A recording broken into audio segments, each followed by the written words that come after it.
राधे राधे आप सभी को। आप सभी कैसे हैं?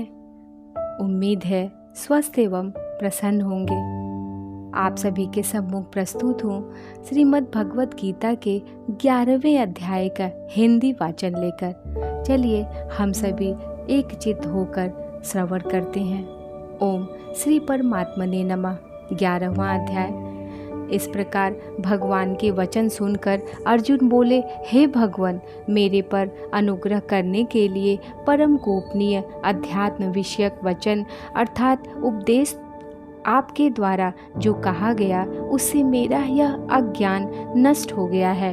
क्योंकि हे कमल नेत्र, मैंने भूतों की उत्पत्ति और प्रलय आपसे विस्तार पूर्वक सुने हैं तथा आपका अविनाशी प्रभाव भी सुना है। हे परमेश्वर, आप अपने को जैसा कहते हो यह ठीक ऐसा ही है, परंतु हे पुरुषोत्तम, आपके ज्ञान, ऐश्वर्य, शक्ति, बल, वीर और तेजयुक्त रूप को प्रत्यक्ष देखना चाहता हूँ। इसलिए हे प्रभु, मेरे द्वारा वह आपका रूप देखा जाना शक्य है।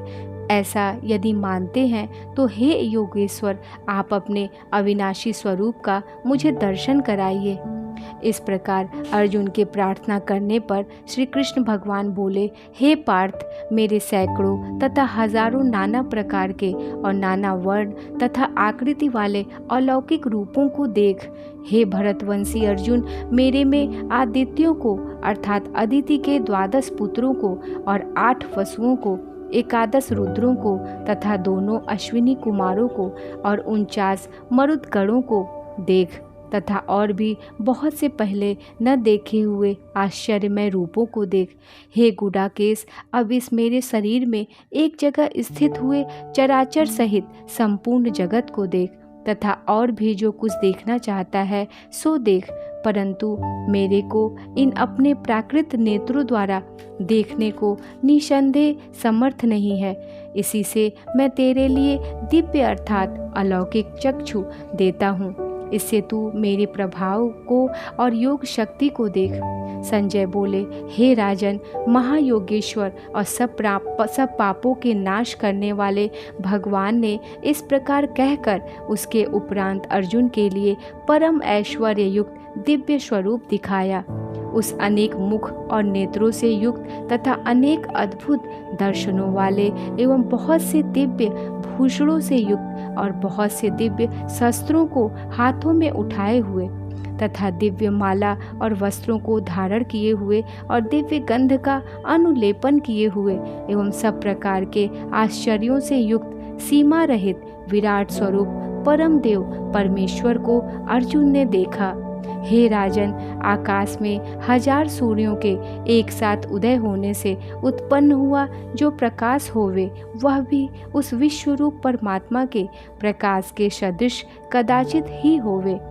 ऐसे आश्चर्यमय रूप को देखते हुए पांडुपुत्र अर्जुन ने उस काल में अनेक प्रकार से विभक्त हुए अर्थात पृथक पृथक हुए संपूर्ण जगत को उस देवों के देव श्री कृष्ण भगवान के शरीर में एक जगह स्थित देखा। उसके अनंतर वह आश्चर्य से युक्त हुआ हर्षित रोमों वाला अर्जुन विश्वरूप परमात्मा को श्रद्धा भक्ति सहित सिर से प्रणाम करके हाथ जोड़े हुए बोला, हे देव, आपके शरीर में संपूर्ण देवों को तथा अनेक भूतों के समुदायों को और कमल के आसन पर बैठे हुए ब्रह्मा को तथा महादेव को और संपूर्ण ऋषियों को तथा दिव्य सर्पों को देखता हूँ।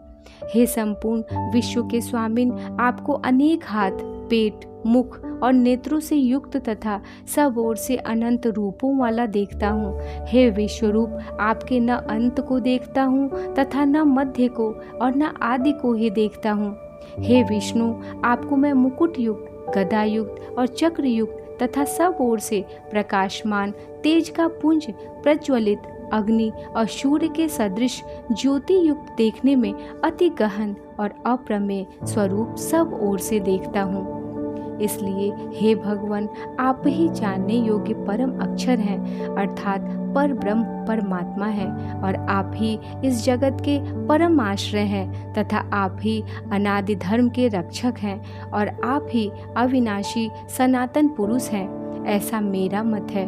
हे परमेश्वर, मैं आपको आदि, अंत और मध्य से रहित तथा अनंत सामर्थ्य से युक्त और अनंत हाथों वाला तथा चंद्र सूर्य रूप नेत्रों वाला और प्रज्वलित अग्नि रूप मुख वाला तथा अपने तेज से इस जगत को तपायमान करता हुआ देखता हूँ। हे महात्मन, यह स्वर्ग और पृथ्वी के बीच का संपूर्ण आकाश तथा सब दिशाएं एक आपसे ही परिपूर्ण हैं तथा आपके इस अलौकिक और भयंकर रूप को देखकर तीनों लोग अति व्यथा को प्राप्त हो रहे हैं। हे गोविंद, वे सब देवताओं के समूह आप में ही प्रवेश करते हैं और कई एक भयभीत होकर हाथ जोड़े हुए आपके नाम और गुणों का उच्चारण करते हैं तथा महर्षि और सिद्धों के समुदाय कल्याण होवे ऐसा कहकर उत्तम उत्तम स्तोत्रों द्वारा आपकी स्तुति करते हैं। हे परमेश्वर, जो एकादश रुद्र और द्वादश आदित्य तथा 8 वसु और साध्यगण, विश्वेदेव तथा अश्विनी कुमार और मरुदगण और पितरों का समुदाय तथा गंधर्व, यक्ष, राक्षस और सिद्धगणों के समुदाय हैं, वे सभी विस्मित हुए आपको देखते हैं। हे महाबाहो, आपके बहुत मुख और नेत्रों वाले तथा बहुत हाथ, जंघा और पैरों वाले और बहुत उदरों वाले तथा बहुत सी विकराल दाढ़ों वाले महान रूप को देखकर सब लोग व्याकुल हो रहे हैं तथा मैं भी व्याकुल हो रहा हूँ, क्योंकि हे विष्णु, आकाश के साथ स्पर्श किए हुए देदीप्यमान अनेक रूपों से युक्त तथा फैलाए हुए मुख और प्रकाशमान विशाल नेत्रों से युक्त आपको देखकर भयभीत अंतःकरण वाला मैं धीरज और शांति को नहीं प्राप्त होता हूँ। हे भगवान, आपके विकराल दाढ़ों वाले और प्रलय काल की अग्नि के समान प्रज्वलित मुखों को देखकर दिशाओं को नहीं जानता हूँ और सुख को भी नहीं प्राप्त होता हूँ। इसलिए हे देवेश, हे जगन निवास, आप प्रसन्न होवे। मैं देखता हूँ कि वे सभी धृतराष्ट्र के पुत्र राजाओं के समुदाय सहित आप में प्रवेश करते हैं और भीष्म पितामह, द्रोणाचार्य तथा वह कर्ण और हमारे पक्ष के भी प्रधान योद्धाओं के सहित सब के सब वेग युक्त हुए आपके विकराल दाढ़ों वाले भयानक मुखों में प्रवेश करते हैं और कई एक चूर्ण हुए सिरों सहित आपके दांतों के बीच में लगे हुए दिखते हैं। हे विश्वमूर्ते, जैसे नदियों के बहुत से जल के प्रवाह समुद्र के ही सम्मुख दौड़ते हैं अर्थात समुद्र में प्रवेश करते हैं, वैसे ही वे शूरवीर मनुष्यों के समुदाय भी आपके प्रज्वलित हुए मुखों में प्रवेश करते हैं। अथवा जैसे पतंग मोह के वश होकर नष्ट होने के लिए प्रज्वलित अग्नि में अति वेग से युक्त हुए प्रवेश करते हैं, वैसे ही यह सब लोग भी अपने नाश के लिए आपके मुखों में अति वेग से युक्त हुए प्रवेश करते हैं और आप उन संपूर्ण लोकों को प्रज्वलित मुखों द्वारा ग्रसन करते हुए सब ओर से चाट रहे हैं। हे विष्णु, आपका उग्र प्रकाश संपूर्ण जगत को तेज के द्वारा परिपूर्ण करके तपायमान करता है। हे भगवान, कृपा करके मेरे प्रति कहिए कि आप उग्र वाले कौन हैं। हे देवों में श्रेष्ठ, आपको नमस्कार होवे, आप प्रसन्न होइए। आदि स्वरूप आपको मैं तत्व से जानना चाहता हूँ, क्योंकि आपकी प्रवृत्ति को मैं नहीं जानता। इस प्रकार अर्जुन के पूछने पर श्री कृष्ण भगवान बोले, हे अर्जुन, मैं लोकों का नाश करने वाला बढ़ा हुआ महाकाल हूँ। इस समय इन लोकों को नष्ट करने के लिए प्रवृत्त हुआ हूँ। इसलिए जो प्रतिपक्षियों की सेना में स्थित हुए योद्धा लोग हैं, वे सब तेरे बिना भी नहीं रहेंगे, अर्थात तेरे युद्ध न करने से भी इन सब का नाश हो जाएगा। इससे तू खड़ा हो और यश को प्राप्त कर तथा शत्रुओं को जीतकर धन धान्य से संपन्न राज्य को भोग। और यह सब सूरवीर पहले से ही मेरे द्वारा मारे हुए हैं। हे सभ्य सचिन, तू तो केवल निमित्त मात्र ही हो, तू तो केवल निमित्त मात्र ही हो जा। तथा इन द्रोणाचार्य और भीष्म पितामह तथा जयद्रथ और कर्ण तथा और भी बहुत से मेरे द्वारा मारे हुए शूरवीर योद्धाओं को तू मार और भय मत कर। निसंदेह तू युद्ध में वैरियों को जीतेगा, इसलिए युद्ध कर।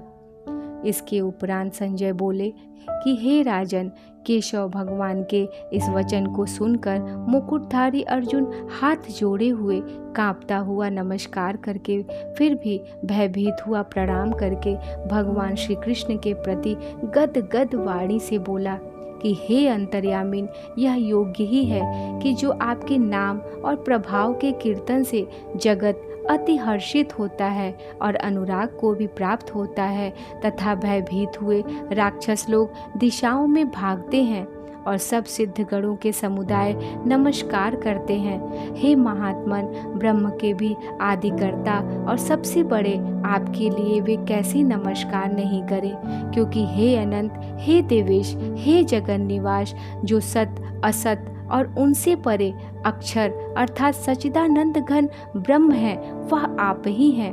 हे प्रभु, आप आदि देव और सनातन पुरुष हैं। आप इस जगत के परम आश्रय और जानने वाले तथा जानने योग्य और परम धाम हैं। हे अनंत रूप, आपसे यह सब जगत व्याप्त अर्थात परिपूर्ण है। हे हरे, आप वायु, यमराज, अग्नि, वरुण, चंद्रमा तथा प्रजा के स्वामी ब्रह्मा के और ब्रह्मा के भी पिता हैं। आपके लिए हजारों बार नमस्कार नमस्कार होवे। आपके लिए फिर भी बारंबार नमस्कार नमस्कार होवे। हे अनंत सामर्थ्य वाले, आपके लिए आगे से और पीछे से भी नमस्कार होवे। हे सर्वात्मन, आपके लिए सब ओर से ही नमस्कार होवे, क्योंकि अनंत पराक्रमशाली आप सब संसार को व्याप्त किए हुए हैं। इससे आप ही सर्वरूप हैं। हे परमेश्वर, सखा, ऐसे मानकर आपके इस प्रभाव को न जानते हुए मेरे द्वारा प्रेम से अथवा प्रमाद से भी हे कृष्ण, हे यादव, हे सखे, इस प्रकार जो कुछ हठपूर्वक कहा गया है, और हे अच्युत, जो आप हंसी के लिए विहार, सैया, आसन और भोजनादिकों में अकेले अथवा उन सखाओं के सामने भी अपमानित किए गए हैं, वह सब अपराध अप्रमेय स्वरूप अर्थात अचिंत्य प्रभाव वाले आपसे मैं क्षमा कराता हूँ। हे विश्वेश्वर, आप इस चराचर जगत के पिता और गुरु से भी बड़े गुरु एवं अति पूजनीय हैं। हे अतिशय प्रभाव वाले, तीनों लोकों में आपके समान भी दूसरा कोई नहीं है, फिर अधिक कैसे होवे। इससे हे प्रभु, मैं शरीर को अच्छी प्रकार चरणों में रख के और प्रणाम करके स्तुति करने योग्य आप ईश्वर को प्रसन्न होने के लिए प्रार्थना करता हूँ। हे देव, पिता जैसे पुत्र के और सखा जैसे सखा के और पति जैसे प्रिय स्त्री के, वैसे ही आप भी मेरे अपराध को सहन करने के लिए योग्य हैं। हे विश्वमूर्ते, मैं पहले न देखे हुए आश्चर्य में आपके इस रूप को देखकर हर्षित हो रहा हूँ और मेरा मन भय से अति व्याकुल भी हो रहा है। इसलिए हे देव, आप उस अपने चतुर्भुज रूप को ही मेरे लिए दिखाइए। हे देवेश, हे जगन निवास, प्रसन्न होइए। हे विष्णु, मैं वैसे ही आपको मुकुट धारण किए हुए तथा गदा और चक्र हाथ में लिए हुए देखना चाहता हूँ। इसलिए हे विश्वरूप, हे सहस्रबाहो, आप उस ही चतुर्भुज रूप से युक्त होइए। इस प्रकार अर्जुन की प्रार्थना को सुनकर श्री कृष्ण भगवान बोले, हे अर्जुन, अनुग्रह पूर्वक मैंने अपनी योग शक्ति के प्रभाव से यह मेरा परम तेजोमय, सबका आदि और सीमा रहित विराट रूप तेरे को दिखाया है, जो कि तेरे सिवा दूसरे से पहले नहीं देखा गया। हे अर्जुन, मनुष्य लोक में इस प्रकार विश्व रूप वाला मैं न वेद और यज्ञों के अध्ययन से तथा न दान से और न क्रियाओं से और न उग्र तपों से ही तेरे सिवा दूसरे से देखा जाने को शक्य हूँ। इस प्रकार के मेरे इस विकराल रूप को देखकर तेरे को व्याकुलता न होवे और मूढ़ भाव भी न होवे और भय रहित प्रीति युक्त मन वाला तो उसी मेरे इस शंख चक्र गदा पद्म सहित चतुर्भुज रूप को फिर देख। उसके उपरांत संजय बोले, हे राजन, वासुदेव भगवान ने अर्जुन के प्रति इस प्रकार कहकर फिर वैसे ही अपने चतुर्भुज रूप को दिखाया और फिर महात्मा कृष्ण ने सौम्य मूर्ति होकर इस भयभीत हुए अर्जुन को धीरज दिया। उसके उपरांत अर्जुन बोले, हे जनार्दन, आपके इस अति शांत मनुष्य रूप को देखकर अब मैं शांत चित हुआ। अपने स्वभाव को प्राप्त हो गया हूँ। इस प्रकार अर्जुन के वचन को सुनकर श्री कृष्ण भगवान बोले, हे अर्जुन, मेरा यह चतुर्भुज रूप देखने को अति दुर्लभ है कि जिसको तुमने देखा है, क्योंकि देवता भी सदा इस रूप के दर्शन करने की इच्छा वाले हैं। हे अर्जुन, न वेदों से, न तप से, न दान से और न यज्ञ से इस प्रकार चतुर्भुज रूप वाला मैं देखा जाने को शक्य हूँ कि जैसे मेरे को तुमने देखा है। परंतु हे श्रेष्ठ तप वाले अर्जुन, अनन्य भक्ति करके तो इस प्रकार चतुर्भुज रूप वाला मैं प्रत्यक्ष देखने के लिए और तत्व से जानने के लिए तथा प्रवेश करने के लिए, अर्थात एक ही भाव से प्राप्त होने के लिए भी शक्य हूँ।